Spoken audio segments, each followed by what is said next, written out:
সারা দেশব্যাপী যে নৈরাজ্য চলছে তার বেশিরভাগ অভিযোগ বিএনপির বিরুদ্ধে।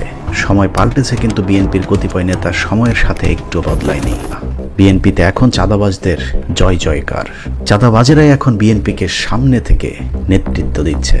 ভারতীয় গোয়েন্দা সংস্থা 5 তারিখের পর থেকে দেশে নানাভাবে একটা সাম্প্রদায়িক দাঙ্গা বাঁধানোর চেষ্টা চালিয়ে যাচ্ছে, যেটাকে কেন্দ্র করে বাংলাদেশে একটা সামরিক অভিযান চালানো যায়। এই দাঙ্গা বাঁধাতে ভারতীয় গোয়েন্দারা আওয়ামী লীগ, হিন্দু এবং ইসকনকে কিভাবে ব্যবহার করছে সেই পরিকল্পনার ছক এখন বাংলাদেশি গোয়েন্দাদের হাতে। প্রিয় দর্শক, আরও একটি নতুন নিউজে আপনাদেরকে স্বাগতম।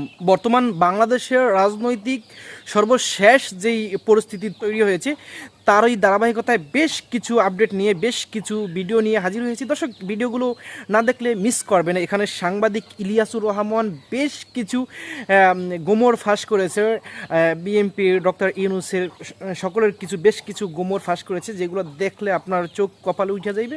চলেন দর্শক, কথা না বাড়িয়ে আমরা মূল ভিডিওতে চলে যাই। দর্শক, মূল ভিডিওতে চলে যাওয়ার আগে আপনাকে অনুরোধ করব, আপনি যদি আমাদের চ্যানেলে নতুন হয়ে থাকেন তাহলে সাবস্ক্রাইব করে পাশে থাকা বেল আইকনটিতে প্রেস করে রাখুন। সারা দেশব্যাপী যে নৈরাজ্য চলছে তার বেশিরভাগ অভিযোগ বিএনপির বিরুদ্ধে।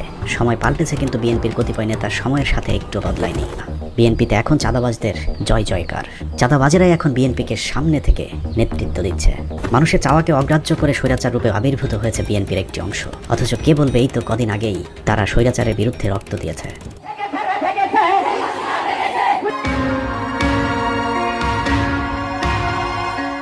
দীর্ঘ 15 বছরব্যাপী চলা সেই যুদ্ধের চূড়ান্ত রূপ ছিল 2024 সালের জুলাই। এদেশের মানুষ সিদ্ধান্ত নিয়েছিল মরব না হয় মারব।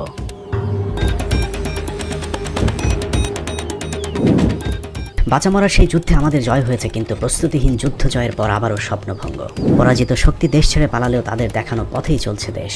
চাঁদাবাজি, টেন্ডারবাজি, দখলবাজি, ঘুষ, দুর্নীতি সবকিছু আগের মতোই চলছে। কিছু ক্ষেত্রে বেড়েছে বললেও ভুল হবে না। যাকে যেই চেয়ারে বসানো হয়েছে সেই চেয়ারকে নিজের পৈতৃক সম্পত্তি ভাবতে শুরু করেছে। তবে সবচেয়ে বেশি অভিযোগ এমন এক দলের বিরুদ্ধে যাদের কাঁধে এদেশের শাসনভার যাবার কথা। চাঁদাবাজি, টেন্ডারবাজি, দখল, লুটপাট এমন এক পর্যায়ে পৌঁছেছে যে ক্ষমতায় যাবার আগেই দলটি ক্ষমতা হারানোর পথে।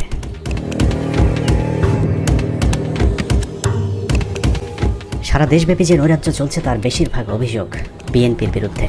সময় পাল্টেছে, কিন্তু বিএনপির কতিপয় নেতা সময়ের সাথে একটু বদলায়নি। মানুষের চাওয়াকে অগ্রাহ্য করে স্বৈরাচার রূপে আবির্ভূত হয়েছে বিএনপির একটি অংশ। অথচ কে বলবে এই তো কদিন আগেই তারা স্বৈরাচারের বিরুদ্ধে রক্ত দিয়েছে।